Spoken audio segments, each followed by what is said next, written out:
Okay, everyone, week 7, we're going to talk about art and identity this week. And before I jump into what we're doing this week, I wanted to make a few comments. I was just reading through your Artist of the Week questions when we looked at Makoto Fujimura this last week. And man, I'm wishing I would have made that a discussion board because there were some really interesting and compelling thoughts going on there. So nice job. It was interesting to see kind of the broad spectrum of opinions there on Mako's work and how some of you really connected with it, others didn't, and that's completely okay. This whole concept of abstraction and Christianity as quote unquote subject matter is a really interesting one, and one that a lot of contemporary artists who are also Christians are kind of grappling with. This idea that should Christian art just be strictly transparent? Should we look at it and know exactly what's going on, who's there? Should it be in a traditional style?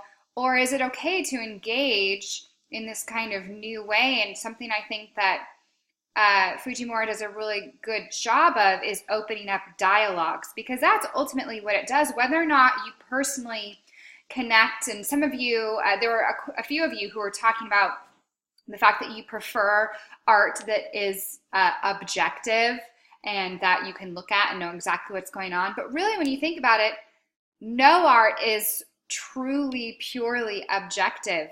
It's all going to be subjective because we're all different in how we view the world and how we see things. So no two people are going to have the exact same experience with a work of art. And an artist isn't objective. They're going to be putting their own cultural values, their own ideas and concepts about truth and reality into their work. So this whole concept of can art actually be objective is a really kind of interesting one.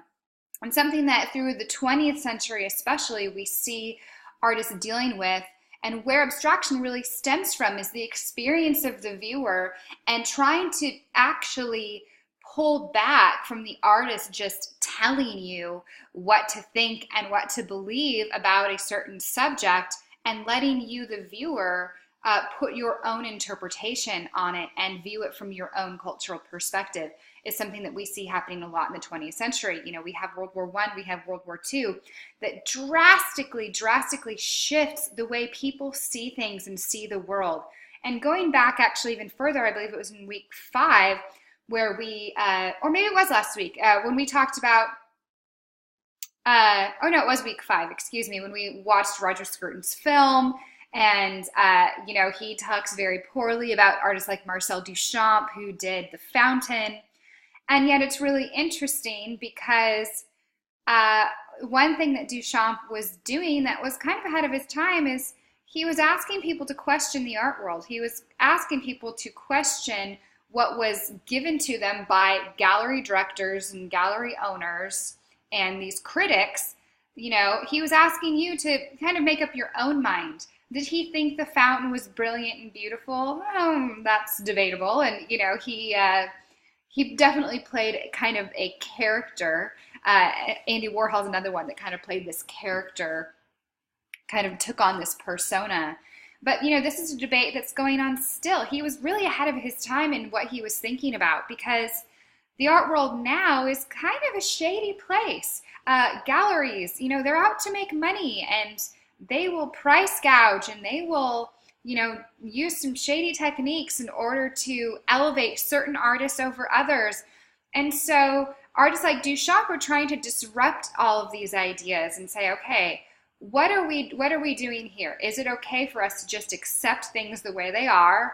Or do we need to kind of ask ourselves who's pulling the strings behind the curtain and who's making these decisions? And are we actually, you know, making up our own minds about what is considered good and bad art? Or are we just kind of being told and accepting that? So that's where I think Duchamp was really actually quite clever. Plus, Duchamp and the Dada artists, which was a group of artists who were working kind of during World War, or between World War I and World War II, they believed, you know, the world doesn't make sense right now. So why should art make sense? And I think that was a really compelling idea. And remember that art is kind of it kind of takes the temperature of culture, doesn't it? It kind of tells us where we're at as a people. And so looking at artworks throughout human history, you can get an idea of what was going on and how people were feeling and thinking about the world. And sometimes that's ugly and it's not good. And we're expressing things that, are painful. And that's what makes art so beautiful, I think, is that it's really this external expression of internal ideas. So I just wanted to give you kind of that mini quick 5-6 minute lecture on kind of these concepts and the ideas that Fujimura is working with, and this idea that, God is really mysterious, isn't he? And so maybe when we represent him, we should communicate that a little bit, this mystery that it's okay for it not to be just crystal clear. And, whether you enjoy the work or not, I really appreciate that all of you respected it and you looked at, what he was trying to accomplish. And there was a lot of really good insight. So give yourselves a pat on the back there. Okay, moving into week 7 now with this idea of art and identity. So, which is interesting kind of from what we were just talking about.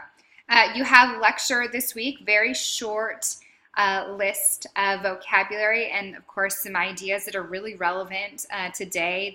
We have kind of a neo-feminist movement going on right now, and this was something in the art world that has been pretty prolific. We're going to talk about how things kind of appeared throughout artistic history and human history, the ideas of the body, and how the church has played a big role in this, and this idea of ethnocentrism also, which unfortunately is something we're dealing with on an extreme at this exact moment in human history and in the United States with everything that's going on in Charlottesville. So something interesting to be considering there, so make sure you engage with that lecture material. Your artist of the week, this is one of my favorite artists. Her name is Cindy Sherman, and there's no questions this week, but I would love for you to engage with her work. She deals always with this idea of identity, and this is from one of her series called Untitled Film Stills, where she did all these self-portraits as if they were films from movies, and she plays all these different characters and almost caricatures and stereotypical figures. And, she's really grappling with this idea of voyeurism and identity and who we represent ourselves to be, and how this can really be a strange world. And I think we're dealing with this a lot right now with, social media and the whole idea of the selfie, and which is a really interesting concept. And, Sherman was kind of ahead of her time in that. But go ahead and explore the following websites about her work and really consider how Cindy Sherman disrupts our ideas of identity, gender, and self-awareness, which is all very relevant topics to today. Okay, speaking of identity, we're going to be doing self-portrait projects this week. So for this assignment, you will need basic drawing materials, so we get a little artistic this week. Remember that I by no means expect you to be professional artists here, but I do expect you to put some effort in. So you're going to be making a silhouette of your own face, so you're going to need a little bit of help here. You're going to need an assistant to help you with this.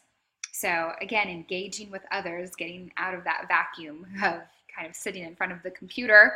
What I'd like you to do is you just take a piece of paper, you tape it to a wall, and you sit parallel to the paper, set a flashlight or a lamp across from you so that your shadow of your profile is cast on the paper, and have someone trace your silhouette. So this is kind of a very classic method of doing that, right? Of tracing your silhouette onto the paper, and be sure that that profile takes up the majority of the page. I don't want like this tiny head on like a big piece of paper, okay? Give me a good size of your noggin there.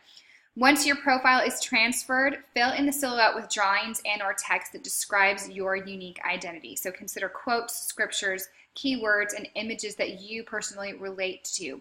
Be as descriptive and be as honest as you can. Use your own unique personality and creativity. And this is where, students think, oh, this is going to be easy. I'm just going to put all the things I like in there. And then when they start to really take their time and think about, who am I really? What are the things I really actually enjoy doing? Not just the things I want people to think I enjoy doing, but who am I on a really basic and human level? And, who did God create me to be? The possibilities that you can grapple with here are kind of endless. So it's a really cool project. When your self-portrait is complete, I want just a 1-paragraph response documenting your experience making the portrait. And then please either scan or photograph this. If you're going to photograph it, make sure you photograph it nicely from above, that it's not cropped weird, that it's not at a weird angle, that there aren't shadows cast on it. I want a nice, crisp, clean image. Really, scanning is the better way to do it. But if you don't have access to a scanner, then you can photograph this. Make sure, that you include a title page, then I want your collage, and then your write-up. So this is something that I've included for inspiration here. You can see this profile all filled in completely, right? There's no blank space. I don't want just a few quotes and a few little things in here and call it a day. I want this to be kind of like a collage, okay? Here's another example of something that's is a little bit different, but artistic. You could do something like this too if you wanted to kind of fill in all with text and words, or include different images. I just wanted to give you a couple of kind of inspiration jumping off points here for this assignment. So have fun with that. And then you've got your quiz. So quiz due, self-portrait project, and no artist of the week questions. The reason this is a lighter week is because I want you to start working on your week 8 stuff. So remember, we talked in week 1 about your museum review, and this week all assignments are due no later than day 5. So keep that in mind. The next week you only have until day 5, which would be Friday, and that's because we have to submit all your final grades on Monday. So I want you to make sure that you take some time with your critical assignment here, your museum review. Hopefully you've already gone to a museum at this point. If you haven't, this would be a good week to go now during week 7, so that then during week 8 you can really jump into this assignment and enjoy it and take your time on it.